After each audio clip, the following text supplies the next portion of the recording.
نہ کرے. اگر عدلیہ ہمارے خلاف جاتی ہے تو ہم کورٹ کا فیصلہ نہیں مانیں گے. ہم نے تو ماننے کی بات کہی ہے اور چھاتی ٹھوک کر کے ماننے کی بات کہی. کیوں؟ ہمیں معلوم ہے سچائی کیا ہے. ہم کبھی مسجد چھینی ہوئی جگہ پر نہیں بناتے. ہم کبھی مفت جگہ پر مسجد نہیں بناتے. آپ نے کہیں نہیں دیکھا ہوگا کہ ہم نے دیکھا سرکار کا 80 فیٹی روڈ ہے تو چلو روڈ کے اوپر مسجد بنا لو. 60 فیٹی روڈ ہے چلو روڈ پر مسجد بنا لو. کہیں آپ نے دیکھا؟ نہیں. ہم کبھی پرائی جگہ پر مسجد نہیں بناتے. ہم ہمیشہ مسجد اس جگہ پر بناتے ہیں جو جگہ ہماری ملکیت تھی اور ہم نے اس جگہ کو اپنی ملکیت میں سے نکال کر کے اللہ کی ملکیت میں دیا اور پھر اس کے بعد اس جگہ پر ہم مسجد تعمیر کرتے ہیں. اس لیے آنے والے دنوں میں عدلیہ کا جو بھی فیصلہ ہوگا ہمارے اکابرین اور بزرگوں نے یہ آواز دی ہے کہ ہر حال میں ہمیں عدلیہ کا فیصلہ منظور ہے بغیر کسی اشتعال کے, بغیر کسی جذبے سے متاثر ہو کر کے عدلیہ کا جو فیصلہ ہوگا ہم مانیں گے. کہیں کسی طبقے کی طرف سے کہیں اس بات کی مخالفت نہیں ہوئی. کیوں؟ ہمیں پورا بھروسہ ہے ملک کی عدلیہ پر, عدلیہ میں کرسی پر بیٹھنے والے افراد پر. اگرچہ لوگ کہتے ہیں کہ عدلیہ میں فیصلے خریدے جاتے ہیں, کہنے والے کہتے ہوں گے, ان کا ایسا ماننا ہوگا, لیکن ہمارا ماننا آج بھی ہے, ماضی میں بھی تھا, آئندہ بھی ہمارا یہ عزم ہے. ہم اس بات کا اظہار کرتے ہیں کہ فیصلہ کوئی خریدتا ہوگا اور فیصلہ کوئی بیچتا ہوگا, لیکن آج بھی عدلیہ ہم بھروسہ کرتے ہیں کہ حق اور انصاف کے ساتھ چلتی ہے اور جو فیصلہ آئے گا اس فیصلے کو ہم قبول کرتے ہیں. جو لوگ عدلیہ اور کورٹ کے فیصلے کو ماننے سے انکار کرتے ہیں وہ در حقیقت ملک کے دشمن ہیں, ہماری اس ملک کی تہذیب کے دشمن ہیں, ملک کی ایکتا اور سالمیت کے دشمن ہیں. لیکن کہنے والے طاقتور ہے, اس لیے گورنمنٹ بھی خاموش ہے. اگر یہ بات مسلمان کہہ دیتا تو اندر ہو جاتا, جو کہتا وہ اندر ہو جاتا, اور جو جماعت کہتی اس کے اوپر گھلی مار دی جاتی, اس کو بین کر دیا جاتا. لیکن میں آپ کو بتانا چاہتا ہوں کہ حالات تو اس طرح کے ہیں اور رہیں گے. کہتے ہیں نا ستیزہ کار رہا ہے ازل سے کیا امروز, چراغ مصطفی سے شرائع بول رہا بھی. خیر اور شر کا مقابلہ چلتا رہے گا اور اس طرح کے حالات رہیں گے. لیکن ہماری ذمہ داری ہے کہ ہمارے بڑوں نے جو بات کہی ہے کہ ہمیں بغیر اشتعال کے, بغیر کسی جذبات کے ہم عدلیہ کے فیصلے کو مانتے ہیں. عدلیہ کے فیصلے پر ہمارا پورا بھروسہ ہے. ہم اس ملک میں, اس ملک کی آزادی میں حصے دار رہے ہیں. اس ملک کی ترقی کے لیے اور اس ملک میں بسنے والے لوگوں کے لیے, امن و شانتی کے لیے ہم ہر طرح کی قربانی دینے کے لیے تیار. ماضی میں ہمارے بزرگوں نے ملک کی آزادی کے لیے قربانی دی تھی اور ماضی میں ہمارے بزرگوں نے ملک میں امن و امان باقی رہے, ملک ترقی کرے, اس کے لیے ہر طرح کی قربانی دی ہے بغیر کسی نام و نمود کے اور بغیر کسی لالچ اور مفاد کے. ہمارے بزرگوں نے یہ کام کیا ہے. ہم بھی اس بات کا عہد کرتے ہیں کہ اس ملک کی ایکتا اور سالمیت کے لیے, اس ملک کی ترقی کے لیے اور اس ملک میں بسنے والوں کی جان محفوظ رہے, مال محفوظ رہے اور ان کی عبادت گاہیں محفوظ رہے. ہر ایک کو اپنے مذہب کے مطابق قانون میں زندگی گزارنے کا حق دیا ہے. ہم اس کی پاسداری کا عزم کرتے. ہم کسی کی جان پر, کسی کے مال پر, کسی کی عبادت گاہ پر ہاتھ ڈالنا ہمارے مذہب کی اجازت نہیں ہے. ہم کبھی یہ کام نہیں کریں گے. میں آپ کو یہ بتانا چاہتا ہوں, وقت ختم ہو رہا ہے. ہماری کچھ ذمہ داری ہے, ہماری کچھ ذمہ داری ہے.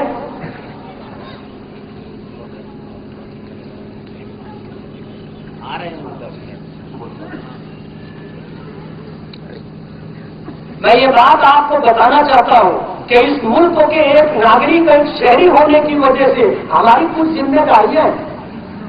ہم جہاں اپنی جان بچانا چاہتے ہیں ہماری ذمہ داری یہ ہے کہ دوسروں کی جان بھی محفوظ رہے. ہم جہاں اپنا مال بچانا چاہتے ہیں وہی ہماری یہ ذمہ داری ہے کہ دوسروں کے کوئی مال ہمارے ہاتھ سے ضائع اور برباد نہ ہو. ہم اگر اپنی عزت و آبرو بچانا چاہتے ہیں تو یہ ہماری ذمہ داری ہے کہ ہم دوسروں کی عزت و آبرو پر بھی ہاتھ نہ ڈالیں. ہم لوگوں کی بہنوں اور بیٹیوں کو اپنی عزت و آبرو سمجھیں. ان کی عزت و آبرو کے لیے اگر ہمیں قربانی بھی دینا پڑے تو قربانی دینے کے لیے تیار ہے. اس ملک کی ترقی کے لیے ہماری بھی قربانیاں اور ذمہ داریاں ہیں. ہم قربانی دیں گے، اپنی ذمہ داریوں کو پورا کریں گے تو ہمارا ملک ترقی کرے گا۔ آج اللہ کا بہت بڑا احسان ہے، آپ پاکستان سے ہندوستان کا تقابل کر کے دیکھو، آپ پاکستان نہیں گئے ہوں گے، جو پاکستان گیا ہے آپ ان سے پوچھو، اگر جوان بچی گھر سے نکلتی ہے تو جب تک وہ واپس گھر نہیں آ جاتی ماں باپ کا دل دہلتا ہے۔ آپ کو اس بات کا احساس نہیں، آپ میری بات سنو، یہ آنا جانا چلتا رہے گا، آپ کیوں پریشان ہوتے؟ سال میں ایک موقع ملتا ہے کچھ کام کی بات سننے کا اور کہنے کا، اس لیے کسی بچے کے آنے جانے سے ایسے ڈسٹرب نہیں ہونا چاہیے۔ آپ نے پاکستان دیکھا نہیں ہے، جنہوں نے دیکھا ہے وہ بتاتے ہیں کہ جب بچی یا بچہ گھر سے نکلنے لگتا ہے تو مسلمان مائیں قرآن پاک ہاتھ میں لے کر کھڑی ہوتی ہیں اور وہ بچہ یا بچی قرآن پاک کے نیچے سے نکل کر کے جاتا ہے اور ان کا ایسا گمان ہوتا ہے کہ اللہ اپنی اس کتاب کے نیچے سے گزرنے کی وجہ سے یہ محفوظ رہیں گے، ان کی عزت محفوظ رہے گی، یہ گمان ہے وہاں پر۔ اور وہاں کے حالات کیسے ہیں ابھی میں نے آپ کو بتایا، نہ مارکیٹ محفوظ ہے، نہ روڈ شاہراہ محفوظ ہے، نہ عبادت گاہیں محفوظ ہے۔ جس طرح کے حالات بدامنی کے ہیں، ان کی کوشش یہ ہے کہ ہمارے ملک میں بھی اسی طرح کی بدامنی پیدا ہو۔ میں اس بات کو ذمہ داری کے ساتھ کہہ رہا ہوں، اگرچہ فیصد کم ہو سکتا ہے، ورنہ گورنمنٹ میں انتظامیہ میں جو لوگ ہوں، باقی ہندوستان میں کچھ بھی ہو تو کہتے باہر کا ہے، سنا ہوگا آپ نے، اخبارات میں پڑھا بھی ہوگا، لیکن ہر جگہ باہر کا ہاتھ ہے ایسا نہیں، کہیں ہمارا بھی ہاتھ ہوتا ہے نا، لیکن یہ الزام بھی انہیں کے ساتھ جاتا ہے کہ باہر کا ہاتھ ہے، لیکن باہر والوں کا ہاتھ نہیں ہے ایسا نہیں ہے۔ یہ بات پائے ثبوت تک پہنچ چکی ہے کہ اس ہندوستان کے اندر بدامنی پیدا کرنے کے لیے بیرونی طاقتیں دخل انداز ہوتی ہیں، ان کے ایجنٹ آتے ہیں، ان کے تیار کردہ لوگ ہوتے ہیں، ان کا سرمایہ خرچ ہوتا ہے، اور اس طرح کی صورتحال ہمارے ملک میں اختیار کی جاتی ہے۔ اس لیے میں آپ کو یہ بتانا چاہتا ہوں کہ ہماری ذمہ داری ہے اس ملک کی ترقی کے لیے، اس ملک کی ایکتا اور سالمیت کے لیے ہمیں قربانی بھی دینی ہوگی، اور اس ملک کی ترقی کے لیے ہمیں اپنی ذمہ داریاں بھی پوری کرنی ہوگی۔ ہمارا شہر ہے، یہ شہر ترقی کرے گا تو کیسے کرے گا؟ جب ہم کچھ قربانی دینے کے لیے تیار ہوں۔ اگر ہم تیار نہیں ہوں گے، ہم اگر جو ہے انتظامیہ کا ساتھ نہیں دیں گے تو ہمارا شہر محفوظ بھی نہیں رہے گا اور ہمارا شہر ترقی بھی نہیں کرے گا۔ کچھ ہماری بھی ذمہ داری ہوتی ہے۔ حدیث پاک میں آتا ہے کہ نظف اپنیتکم، اپنے گھر کا دوارا، اپنے گھر کا شہر صاف ستھرا رکھو۔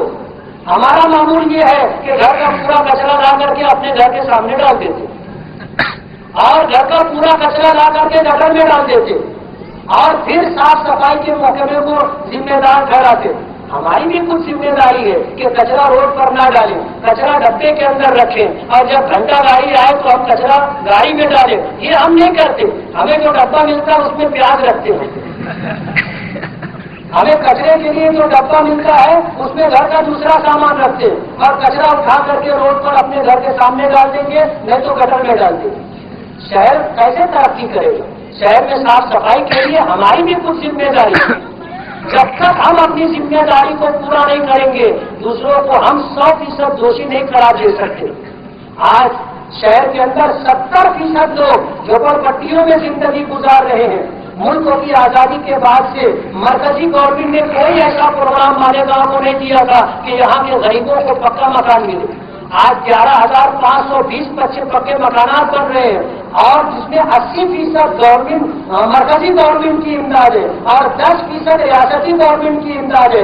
جو لوگ روڈ پر بسے ہوئے ہیں، جو لوگ ریزرویشن جگہوں پر بسے ہوئے ہیں، ان لوگوں کو 10% قیمت ادا کر کے وہ مکان کو مالکانہ طور پر دیا جائے گا۔ آج لوگ مخالفت کرتے اس کی مخالفت کرتے ہیں کہ کیوں یہاں سے وہاں ان کو نکالا جا رہا ہے۔ میں آپ کو بتاتا چلوں، کہنے کی بات نہیں ہے، لوگ کہیں گے یہ سیاسی تقریر کر رہے ہیں۔ ہزار کھوڑی جب مالیگاؤں میں بن رہی تھی تو ہمارے لوگوں نے اس کی بہت مخالفت کی، اور اس وقت ایک ہاؤسنگ منسٹر کو گوبا بھی مارا گیا تھا، لیکن ہزار کھوڑی بن گئی تو ہمارے ماضی کے دونوں آمدار اسی ہزار کھوڑی میں رہے۔